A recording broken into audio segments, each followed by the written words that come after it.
हिमालय की ऊंची चोटियों पर, जहां बर्फ भी मौन होकर तपस्या करती है, जहां हवा भी ओम का उच्चारण करती है, वहीं स्थित है कैलाश पर्वत, भगवान शिव का दिव्य धाम। कैलाश में सदा शांति रहती है, न कोई चाह, न कोई मोह, न कोई इच्छा। वहां शिव ध्यान में लीन रहते हैं, सृष्टि के संहारक लेकिन करुणा के सागर। उनकी जटाओं से गंगा बहती है, कंठ में विष है और हृदय में संपूर्ण जगत। धरती पर हिमालय राज के घर एक कन्या ने जन्म लिया। नाम रखा गया पार्वती। बाल्यकाल से ही वह सामान्य नहीं थी।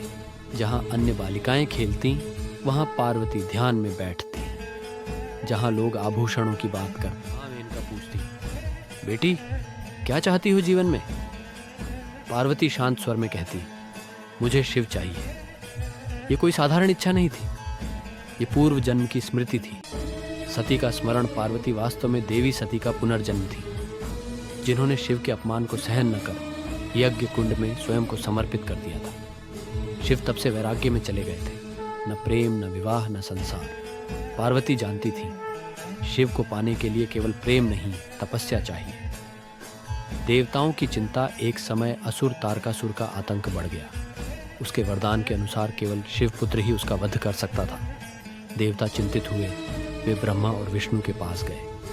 ब्रह्मा ने कहा, जब तक शिव विवाह नहीं करेंगे तब तक सृष्टि असंतुलित रहेगी। विष्णु बोले, पार्वती ही वह शक्ति है जो शिव को पुनः गृहस्थ बनाएंगी। कामदेव का विनाश। देवताओं ने कामदेव को भेजा कि वे शिव का ध्यान भंग करें। कामदेव ने प्रेम बाण चलाया, लेकिन जैसे ही शिव की तीसरी आंख खुली, कामदेव भस्म हो गए। संपूर्ण सृष्टि कांप उठी।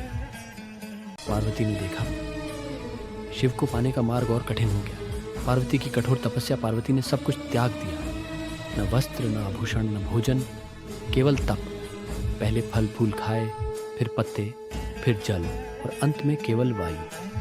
हिमालय की ठंड, गर्मियों की धूप, वर्षा की मार, कुछ भी उनकी तपस्या को नहीं डिगा सका। आर्षि बोले, इतनी कठोर तपस्या क्यों? पार्वती बोली, जब लक्ष्य शिव हों तो मार्ग आसान नहीं हो सकता। शिव की परीक्षा। शिव ने स्वयं एक वृद्ध ब्राह्मण का रूप धारण किया और पार्वती के पास आए। उन्होंने कहा, बालिका, तुम जिस शिव को चाहती हो वह भिखारी है, श्मशानवासी है, सर्पों से घिरा है। उसमें क्या रखा है? पार्वती मुस्कुराई। उन्होंने कहा, जो संसार को धारण करता है वही मेरे लिए पर्याप्त है। जो स्वयं शून्य होकर भी सब कुछ है, वही मेरा शिव है। यह सुनकर शिव का हृदय पिघल गया। शिव का स्वीकार। शिव ने अपना वास्तविक रूप धारण किया। पूरा हिमालय प्रकाश से भर गया। देवता झुक गए।